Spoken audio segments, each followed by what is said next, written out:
નમસ્કાર વિદ્યાર્થી મિત્રો, ધ એક્સપર્ટ એકેડમીની યુટ્યુબ ચેનલ પર દરેક વિદ્યાર્થીનું હાર્દિક સ્વાગત છે।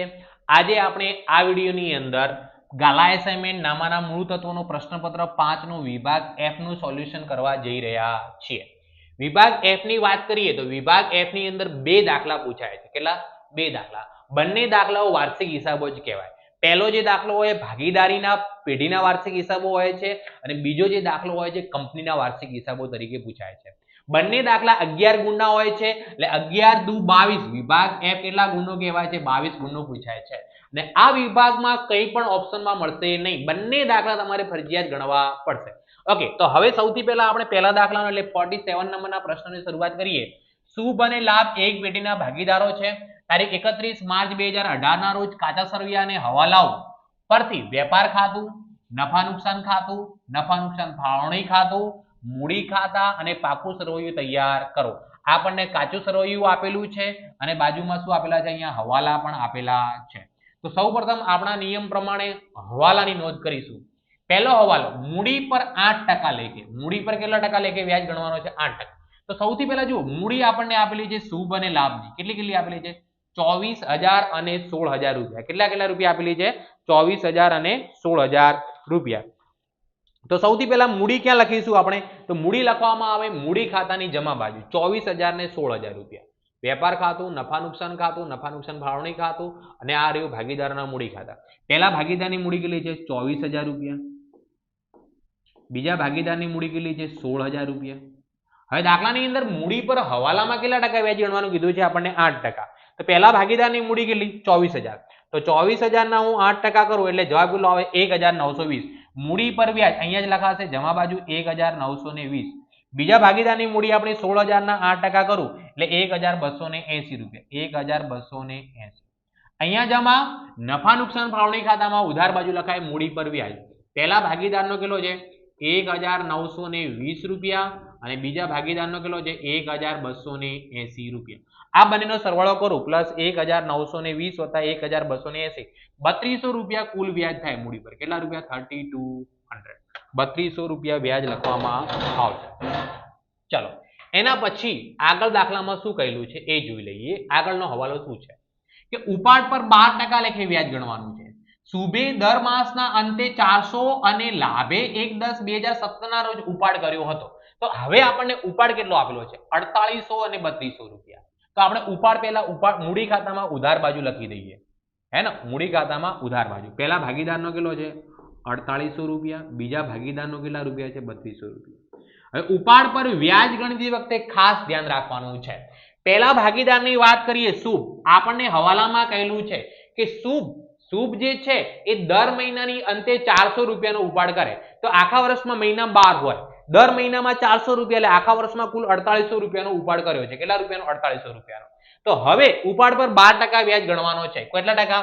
12%। તો જુઓ અહીંયા હું લખું કે શુભના ઉપાડ પર વ્યાજ, ઉપાડ પર વ્યાજ કોનું? તો કે શુભ। કેવી રીતે ગણવામાં આવશે? દર મહિનાની અંતે કેટલા રૂપિયાનો ઉપાડ કરે? 400। કેટલા ટકા વ્યાજ ગણવાનું કીધું આપણે? 12 એટલે 12/100। હવે યાદ રાખવાનું દર મહિનાની અંતે કીધું છે, જો દર મહિનાની અંતે આપણને કીધું હોય તો ગુણ્યા કેટલા થાય? 66/12 લખવામાં આવે। કેટલા? 66/12। દર મહિનાની શરૂઆતમાં કીધું હોય તો 78/12 આવે, દર મહિનાની વચ્ચે કીધું હોય તો 72/12 આવે અને આ દાખલાની અંદર દર મહિનાની અંતે કીધું છે એટલે 66/12 લખવામાં આવશે। તો આપણે 400 ના 12% ગુણ્યા 66/12 કરીએ તો આનો વ્યાજ આવે 264 રૂપિયા, 264। ઓકે, હવે લાભનો વ્યાજ ગણી દઈએ। લાભનો વ્યાજ આપણે ગણીએ તો લાભના કેટલા રૂપિયા છે? 3200 રૂપિયા। આની અંદર તો દર મહિનાની અંતે બીજું કંઈ કીધું નથી। 12% ગુણ્યા લાભની અંદર આપણને હવાલામાં શું કીધું છે કે લાભ જે છે 1/10 ના રોજ ઉપાડ કરે છે। તો 10મો, 11મો, 12મો, પહેલો, બીજો, ત્રીજો 6 મહિનાનું વ્યાજ ગણાય તો ગુણ્યા કેટલા લખાય? 6/12। તો આનો વ્યાજ આપણે કેલ્ક્યુલેટરમાં ગણીએ 3200 ના કેટલા ટકા? 12% ગુણ્યા 6/12 તો આનો વ્યાજ આવે 192 રૂપિયા। હવે આનો ઉપાડ પર વ્યાજ લખાય ક્યાં? તો મૂડી ખાતામાં જ્યાં ઉપાડ ઉધાર બાજુ લખ્યું છે એનો વ્યાજ બી ઉધાર બાજુ। પહેલા ભાગીદારનો કેટલો? 264 ઉપાડ પર વ્યાજ, હે ને? ઉપાડ પર વ્યાજ પહેલા ભાગીદારનો કેટલો છે? 264 64 રૂપિયા અને બીજા ભાગીદારનો કેટલો છે 192 રૂપિયા. અહીંયા ઉધાર નફા નુકસાન ફાળવણી ખાતામાં જમા થશે. ઉપાડ પર વ્યાજ શુભનો પહેલા ભાગીદારનો કેટલો છે 264, બીજા ભાગીદારનો કેટલો છે 192, બંનેનો હું કરીશ સરવાળો 192 પ્લસ 264, આનો સરવાળો થાય 456, 456 રૂપિયા. ચાલો એના પછીનો હવાલો, બીજા નંબરનો હવાલો શું છે? 10,000 ના ઉધાર વેચાણની નોંધ કરવાની બાકી છે, હે ને? 10,000 ના ઉધાર વેચાણની નોંધ કરવાની બાકી છે. ઉધાર વેચાણ છે તો પહેલા તો વેચાણમાં પ્લસ કરી દઈએ. તો જુઓ વેપાર ખાતામાં જમા બાજુએ વેચાણ લખાય, નહીં નોંધેલ વેચાણ કેટલા રૂપિયાનું બાકી છે 10,000. કેવું વેચાણ છે? તો કે ઉધાર વેચાણ છે. ઉધાર વેચાણ એટલે દેવાદારો જોડેથી પૈસા લેવાના હોય. તો ઉધાર વેચાણની બીજી અસર ક્યાં થતી હોય? દેવાદારો ઉપર. તો મિલકત લેણા બાજુ દેવાદારોમાં નહીં નોંધેલ વેચાણ કેટલા રૂપિયા પ્લસ થશે? 10,000 રૂપિયા. દેવાદારોને આપણે ગ્રાહક પણ કહી શકીએ છીએ, દેવાદારોને ગ્રાહકો પણ કહી શકાય છે. તો ઓકે, નહીં નોંધેલ વેચાણની એન્ટ્રી થઈ ગઈ 10,000. એના પછી તથા 2018 ની વેચાણ નોંધનો સરવાળો ભૂલથી કેટલો ગણ્યો છે? 2000 વધુ ગણ્યો છે. 2000 વધુ ગણ્યો છે વેચાણ નોંધનો સરવાળો. સરવાળો વધુ ગણ્યો છે ફક્ત એક જ નોંધ થશે. કોનો સરવાળો વધુ ગણ્યો છે? વેચાણ નોંધનો. તો વેચાણમાંથી બાદ કરવામાં આવશે સરવાળામાં થયેલ ભૂલ. કેટલા રૂપિયા છે? 2000 રૂપિયા, 2000 રૂપિયા. અને એક જ નોંધ થશે, હે ને? ચાલો આગળ. 2000 ની વધારાની ગાલખાત માંડી વાળો અને 5% ગાલખાત અનામતની જોગવાઈ કરો. તો દેવાદારો ઉપર કરવામાં આવે. દાખલાની અંદર લેણું એટલે દેવાદારો જ કહેવાય. કેટલા આપેલા છે? 48,000 રૂપિયા આપેલા છે. કેટલા રૂપિયા? 48,000. તો સૌથી પહેલા આપણે અહીંયા લખીશું લેણું, ગ્રાહકો કેટલા છે? 48,000 રૂપિયા. 48,000 માં નહીં નોંધેલ વેચાણ કેટલું હતું? 10,000. એટલે 48 ને પ્લસ 10 કેટલા થાય? 58,000 રૂપિયા થાય. હવે આપણને ગાલખાત કેટલી રાખવાની કીધી છે? તો ગાલખાત વધારાની 2000 રાખવાની કીધી છે. તો 58,000 માંથી હું 2000 બાદ કરું એટલે કેટલા વધે? અહીંયા 56,000 રૂપિયા. અને દાખલામાં ગાલખાત અનામત હવાલામાં કેટલા ટકા ગણવાની કીધી છે? તો એ આપણને 5% ગણવાની કીધી છે. તો 56,000 ના કેટલા ટકા? 5%. એટલે 2,800 જવાબ ગાલખાત અનામતનો આવે. કેટલા રૂપિયા? 2,800. હવે 56,000 જે છે એની અંદરથી 2,800 ગાલખાત અનામત બાદ કરું એટલે જવાબ કેટલો વધે? 53,200 રૂપિયા, 53,200. તો અહીંયા જુઓ ગાલખાત 2000 ની નોંધ અને ગાલખાત અનામત 2,800 ની નોંધ નફા નુકસાન ખાતાની અંદર ઉધાર બાજુ લખવામાં આવશે. નફા નુકસાન ખાતામાં ઉધાર બાજુ ગાલખાત કેટલી આવી? આપણી 2,000 રૂપિયા અને ગાલખાત અનામત કેટલા રૂપિયા છે? 2,800 રૂપિયા. તો આ બંનેનો સરવાળો કરીએ. કાચા સરવૈયામાં ગાલખાત આપેલી નથી એટલે ડાયરેક્ટ સરવાળો કેટલો લખી દઈશું? 4,800 રૂપિયા. ચલો એના પછી 4,000 નું ફિટિંગ નકામું ગયું જેની ચોપડે નોંધ કરવાની બાકી છે. તો આપણી જોડે જો ફર્નિચર અને ફિટિંગ છે કેટલા રૂપિયાનું છે? 10,000 રૂપિયાનું. મિલકત લેણા બાજુ લખાય? ક્યાં લખાશે? મિલકત લેણા બાજુ. ફર્નિચર અને ફિટિંગ કેટલા રૂપિયાનું છે? 10,000. 10,000 માંથી 4,000 નું નકામું થયું એટલે 4,000 નું નુકસાન થયું. તો અહીંયાથી આપણે 4,000 શું કરી દઈએ? બાદ. 10,000 માંથી 4,000 જાય એટલે શું થાય? 6,000 રૂપિયા. નુકસાન થયું છે. નુકસાનની બીજી એન્ટ્રી ક્યાં થશે? નફા નુકસાન ખાતાની ઉધાર બાજુ ફિટિંગ્સ નું નુકસાન કેટલા રૂપિયા થયું છે? 4,000 રૂપિયા. કેટલા રૂપિયા? 4,000 રૂપિયા. ચલો એના પછી એક ગ્રાહકને માલ પૂરો પાડવાનો કરાર પૂરો નહીં કરી શકવા બદલ કોર્ટે 4,000 નો દાવો મંજૂર કર્યો. આપણે ટાઈમ ટુ ટાઈમ કોઈ ગ્રાહકને માલ ન પહોંચાડ્યો એટલે ગ્રાહકે સામે કોર્ટમાં કેસ કર્યો એટલે આપણે કેટલા રૂપિયા ચૂકવવાના થયા? 4,000. ગ્રાહક કોર્ટે કીધું તમારે 4,000 ચૂકવવાના. તો આ ધંધા માટે ખર્ચ કહેવાય, તો નુકસાન પણ કહી શકો. નફા નુકસાન ખાતાની ઉધાર બાજુ લખવામાં આવશે. ગ્રાહકને ચૂકવવાનો કરાર ભંગનું નુકસાન કેટલા રૂપિયાનું થયું છે? 4,000 રૂપિયા. આ હજુ ચૂકવ્યું નથી, ચૂકવવાનું બાકી છે એટલે મૂડી દેવા બાજુ લખવામાં આવશે. કરાર ભંગના ચૂકવવાના બાકી કેટલા રૂપિયા? 4,000 રૂપિયા. એના પછી દાખલામાં શું આપેલું છે? ચલો ચૂકવવાની બાકી મજૂરી 2,000 મજૂરી ખાતે નોંધ્યા છે તો મજૂરીમાં પ્લસ કરવાના નહીં, પરંતુ ચૂકવવાની બાકી મજૂરી ખાતે કાચા સરવૈયામાં નોંધવાનું શું રહી ગયું છે? તો આની પણ એક જ એન્ટ્રી થશે. મૂડી દેવામાં ચૂકવવાની બાકી મજૂરી કેટલા રૂપિયા? 2,000 રૂપિયા. તો એક જુઓ વેચાણ નોંધનો સરવાળો વધુ 2,000 ગણ્યો તો એની એક નોંધ થઈ હતી અને એક આ 2,000 ની એક નોંધ એટલે સામે સામે શું થઈ ગયું? ટેલી થઈ ગયું. ચલો હવે દરેક હવાલાની નોંધ થઈ ગઈ છે. હવે આપણે કાચા સરવૈયા તરફ જઈશું. કાચા સરવૈયામાં સૌથી પહેલા જમા બાજુ મૂડી ખાતા લખાઈ ગયા છે. વેચાણ કેટલું આપેલું છે? 2 લાખ રૂપિયા. વેચાણ આપણે વેપાર ખાતામાં જમા બાજુ 2 લાખ. 2 લાખમાં 10,000 રૂપિયા નહીં નોંધેલ વેચાણ પ્લસ કરવાનો અને સરવાળામાં થયેલ વધુ ગણાયેલું છે 2,000 એ બાદ કરીએ તો એનો સરવાળો કેટલો આવે? 2,08,000 રૂપિયા. 2,08,000 રૂપિયા. ચલો વેચાણ લખાઈ ગયું. દેવું કેટલું આપેલું છે? 30,000 રૂપિયા. મૂળ દેવામાં લખાય દેવું, એટલે વેપારીઓ પણ કહી શકાય એને. કેટલા રૂપિયા આપેલા છે આપણને? 30,000 રૂપિયા, 30,000 રૂપીસ દેવું, 30,000 રૂપિયા. ચલો એના પછી આપણને શું આપેલું છે? નમૂનાથી વેચેલ માલ 2000 એ અન્ય રીતે માલની જ આવક કહેવાય, અને અન્ય રીતે માલની જ આવક એ ખરીદીમાંથી બાદ કરવામાં આવે. નમૂના તરીકે વેચેલ માલ કેટલા રૂપિયા આપેલું છે આપણને? 2000 રૂપિયા. ચલો એની અંદર પછી બેંક ઓવરડ્રાફ્ટ મૂડી દેવામાં લખવામાં આવે 14,000 રૂપિયા. બેંક ઓવરડ્રાફ્ટ મૂડી દેવા બાજુ કેટલા રૂપિયા? 14,000 રૂપિયા, 14,000 રૂપીસ. ચલો જમા બાકીની એન્ટ્રી થઈ ગઈ. હવે આપણે ઉધાર બાકી આવશું. ઉધાર બાકીમાં ઉપાડ ખાતા લખાઈ ગયા છે. વ્યવસ્થિત ખરીદી 1,06,000 રૂપિયા, વેપાર ખાતામાં જ લખાશે. વ્યવસ્થિત ખરીદી 1,00,000 ને કેટલા રૂપિયા? 6,000 માઇનસ એની અંદરથી નમૂનામાં 2000 નો આપ્યો એટલે રકમ કેટલી વધે? અહીંયા 1,04,000 રૂપિયા. ચલો એના પછી શું આપેલું છે? માલ સ્ટોક 31/3/2018 આખરનો સ્ટોક છે. કાચા સરિયામાં આપેલો છે, એક જ નોંધ થશે. પાકા સરિયામાં મિલકત લેણા બાજુ 28,000 રૂપિયા. આખર સ્ટોક પાકા સરિયામાં મિલકત લેણા બાજુ કેટલા લખવામાં આવશે? 28,000 રૂપીસ. ચલો એના પછી આપણને શું આપેલું છે? મજૂરી પગાર 10,000. એમ તો મજૂરી વેપાર ખાતામાં લખાય, પગાર નફા નુકસાન ખાતામાં લખાય. તો અહીંયા ખાસ ધ્યાન રાખવાનું, પહેલા કોનું નામ છે? મજૂરીનું. તો જ્યાં પહેલું નામ હોય એ પ્રમાણે લખાય. તો મજૂરી પગાર ક્યાં લખાશે? વેપાર ખાતામાં ઉધાર બાજુ. વેપાર ખાતામાં ઉધાર બાજુ મજૂરી કેટલા રૂપિયા આપેલી છે આપણને? 10,000 રૂપિયા. ચલો એના પછી વેપાર ખર્ચા નફા નુકસાન ખાતામાં લખાશે 16,000 રૂપિયા. વેપાર ખર્ચા નફા નુકસાન ખાતામાં લખીશું આપણે કેટલા રૂપિયા? 16,000 રૂપીસ, 16,000 રૂપિયા. ચલો એના પછી દાખલામાં શું આપેલું છે? મકાન 50,000 રૂપિયા, ઓફિસ સાધનો 4,000 રૂપિયા, પેકિંગ સામગ્રીનો સ્ટોક 4,000 રૂપિયા અને રોકડ શિલ્લક કેટલી છે? 2,000 રૂપિયા. તો આપણે બધાની નોંધ ક્યાં થશે? પાકા સરિયામાં મિલકત લેણા બાજુ. તો પાકા સરિયામાં મિલકત લેણા બાજુ આપણને દાખલાની અંદર સૌથી પહેલા મકાન કેટલું આપેલું છે? 50,000 રૂપિયા. મકાનની કિંમત કેટલી લખીશું? 50,000 રૂપિયા. એના પછી મકાન પછી દાખલામાં શું આપેલું છે? ફર્નિચર ફિટિંગ લખાઈ. ઓફિસ સાધનો 4,000 રૂપિયા. ઓફિસ સાધનો કેટલા આપેલા છે? 4,000 રૂપિયાના. એ પેકિંગ સામગ્રીનો સ્ટોક એ પણ 4,000 નો આપેલો છે. અને રોકડ શિલ્લક પણ કેટલી આપેલી છે આપણને? 4,000 રૂપિયા. રોકડ શિલ્લક પણ કેટલી આપેલી છે? 4,000 રૂપિયા.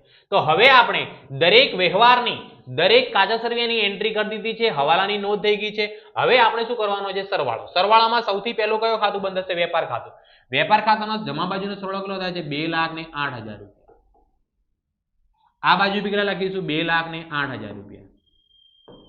2,08,000 માંથી આપણે ઉધાર બાજુની બે એન્ટ્રીઓ બાદ કરીએ તો જવાબ કેટલો આવશે? જોઈ લઈએ. 2,08,000 માઇનસ 1,04,000 માઇનસ 10,000, 94,000. કાચો નફો આપણો કેટલો વધ્યો? 94,000.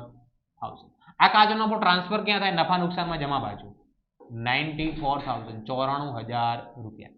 હવે આપણે નફા નુકસાન ખાતાનો સરવાળો કરીએ તો જમા બાજુ એક જ એન્ટ્રી છે 94,000 ની. 94,000 માંથી દરેક એન્ટ્રી આપણે બાદ કરી દઈએ ઉધાર બાજુની. 94,000 માઇનસ કેટલા? 16,000 માઇનસ કેટલા? 4,000 માઇનસ 4,800 માઇનસ 4,000. તો આપણો ચોખ્ખો નફો કેટલો વધે છે? 65,200 રૂપિયા. ચોખ્ખો નફો કેટલો? 65,200. આ નફો ક્યાં ટ્રાન્સફર થાય? નફા નુકસાન ફાળવણી ખાતામાં. 65,200 રૂપિયા. જમા બાજુ કેટલા રૂપિયા? 65,200 વત્તા કેટલા કરવાના છે આપણે? 456. એટલે અહીંયા સરવાળો કેટલો થાય? 65,656 રૂપિયા. 65,656 રૂપિયા. એની અંદરથી 3200 રૂપિયા આપણે બાદ કરીએ તો વેચની પાત્ર નફો કેટલો આવે? 62,456 રૂપિયા. કેટલા રૂપિયા આવશે? 62,456 રૂપિયા. હવે દાખલાની અંદર ખાસ ધ્યાન રાખવાનું છે, 62,456 રૂપિયા જે આયા એ આપણને નફા નુકસાનના પ્રમાણમાં વેચી દેવાના. તો આપણે દાખલાની અંદર રકમની અંદર ચેક કરી દો, ક્યાંય આપણને નફા નુકસાનનું પ્રમાણ આપેલું છે ખરા? ના. શુભ અને લાભનું નફા નુકસાનનું પ્રમાણ આપેલું નથી. તો કયા પ્રમાણમાં વેચવામાં આવશે? સરખા પ્રમાણમાં વેચવામાં આવશે. કેટલા ભાગીદારો છે? 2 ભાગીદારો. તો 62,456 ભાગ્યા કેટલા કરી દો? 2. એટલે પહેલા ભાગીદારને કેટલા આવે? તો કે 31,228 અને બીજા ભાગીદારના ભાગે બી 31,228. અહીંયા નફા નુકસાન ફાળવણી ખાતામાં ઉધાર છે એ ક્યાં જાય? મૂડી ખાતામાં. શું થશે? જમા. પહેલા ભાગીદારના ભાગે કેટલા? 31,228 બીજા ભાગીદાર બી 31,228. હવે મૂડી ખાતાનો સરવાળો સૌથી પહેલા શુભની પહેલી એન્ટ્રી કેટલી તો કે 24,000 પ્લસ 1920 પ્લસ 31,228 તો આનો સરવાળો થાય 57,148 રૂપિયા 57,148. આ બાજુ બી કેટલા લખવામાં આવે 57,148 માંથી બે એન્ટ્રી બાદ કરીએ એમાં પહેલી એન્ટ્રી 4800 ની અને બીજી એન્ટ્રી 264 એટલે રકમ વધે 52,084 52,000 અને કેટલા રૂપિયા વધે 84 રૂપિયા વધે કેટલા રૂપિયા 52,084. હવે લાભનો સરવાળો કરીએ 16,000 પ્લસ 1280 વત્તા 31,228 તો આનો સરવાળો થાય 48,508 રૂપિયા.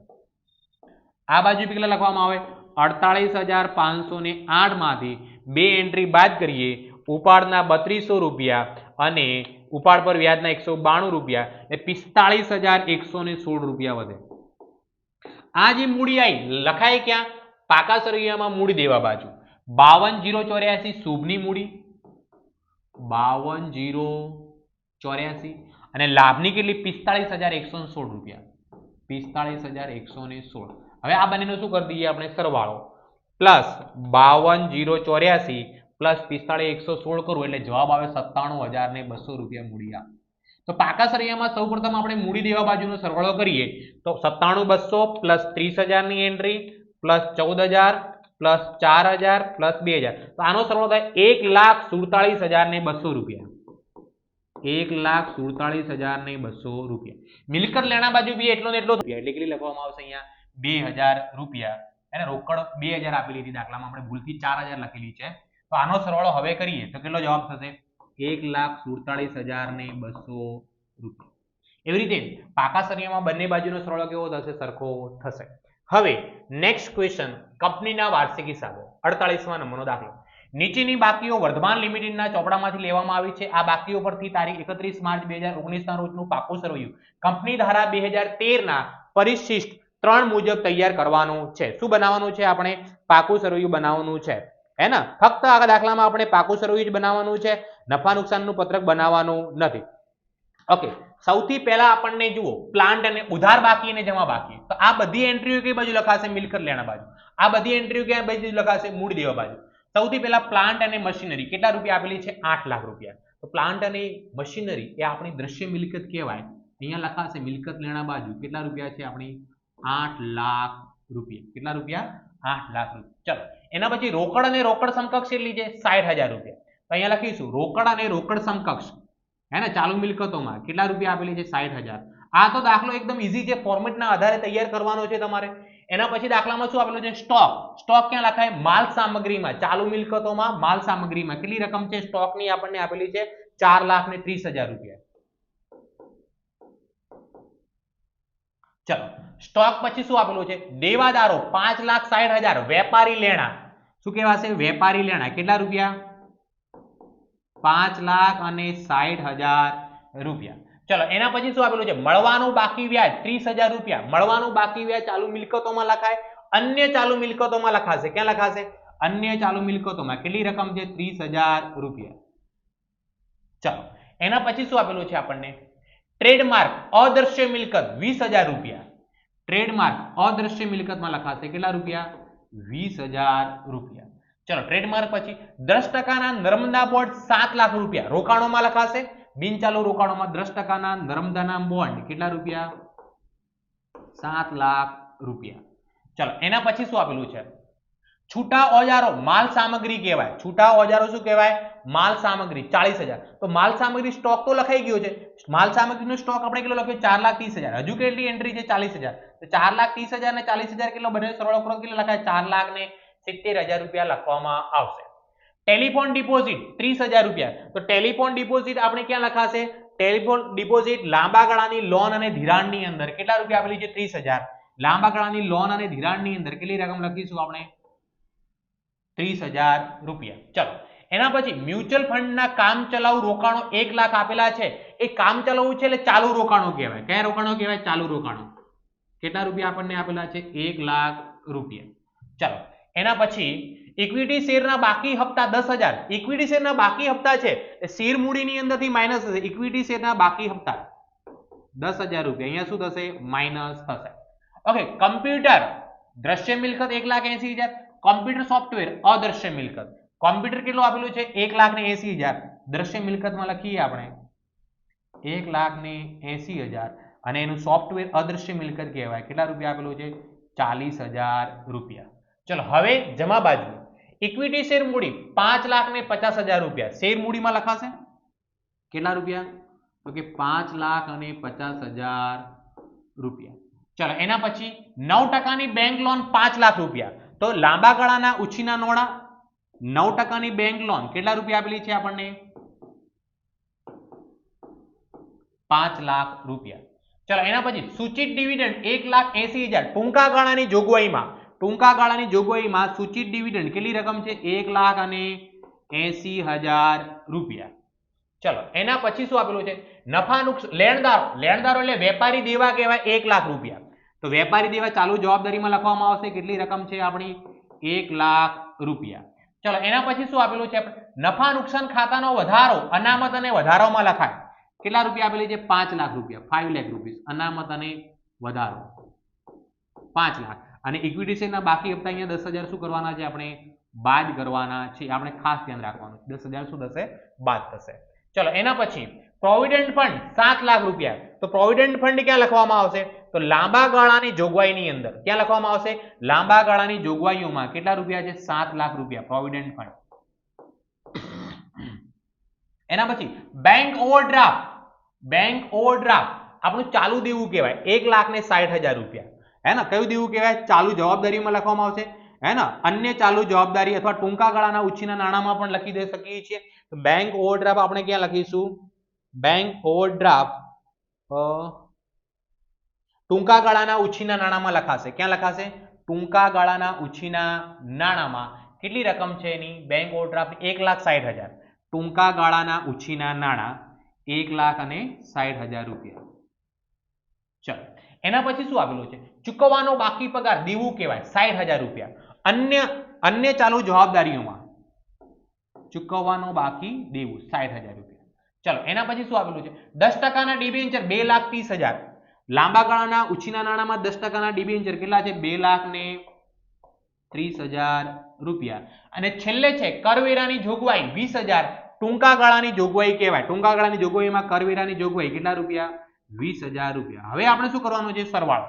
સરવાળાની અંદર સૌથી પહેલા વાત કરીશું આપણે પાકા સરિયામાં ઇક્વિટીની જવાબદારી બાજુ.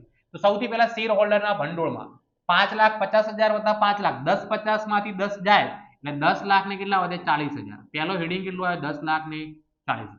પછી બિનચાલુ જવાબદારીમાં આટલા સુધી છે 3 એટલી 5 ને 7 12 12 ને 2 14 લાખ ને કેટલા રૂપિયા? 30,000 રૂપિયા. હવે ચાલુ જવાબદારીમાં કેટલી એન્ટ્રીઓ છે? 5 એન્ટ્રી. તો 5 એન્ટ્રીનો આપણે સરવાળો કરીએ તો એમાં પહેલી એન્ટ્રી કેટલી છે? 1 લાખની પ્લસ 1,60,000 પ્લસ 60,000 પ્લસ 1,80,000 પ્લસ 20,000. તો આનો સરવાળો થાય છે 5,20,000. 5,20,000. ચલો ઇક્વિટીનો હવે આપણે ત્રણેયનો સરવાળો કરીએ 5,20,000 પ્લસ બીજી એન્ટ્રી કેટલી આપેલી છે આપણને? 10,40,000 વત્તા 14,30,000. આનો સરવાળો થાય 29,90,000 રૂપિયા. 29 લાખ કેટલો થાય છે? 90,000. 29,90,000 રૂપિયા. ચલો હવે મિલકતો બાજુ બે હેડિંગ. બિનચાલુ મિલકતો અને એક ચાલુ મિલકતો. તો આટલા સુધી બિનચાલુ મિલકતો છે અને આ જે છે ચાલુ મિલકતો. તો સૌથી પહેલા આપણે બિનચાલુ મિલકતોનો સરવાળો કરીએ. 8 લાખ 81 20,000 40,000 7 લાખ અને 30,000 17,70,000 રૂપિયા. 17,70,000. હવે ચાલુનો સરવાળો કરીએ 1 લાખ 4,70,000 5,60,000 60,000 અને 30,000 12,20,000 રૂપિયા. 12,20,000. 12,20,000 ની અંદર આપણે પ્લસ કરવાના 17,70,000 એટલે 29,90,000. બંને બાજુનો સરવાળો કેવો થવો જોઈએ? સરખો થવો. હવે મળીશું આપણે નેક્સ્ટ વિડીયોની અંદર એટલે કે એકાઉન્ટ ગાલા એસાઇનમેન્ટના છેલ્લા પ્રશ્નપત્રના વિભાગ F સાથે. ધન્યવાદ. નેક્સ્ટ વિડીયોની અંદર મળીશું નેક્સ્ટ વિભાગ સાથે. ધન્યવાદ.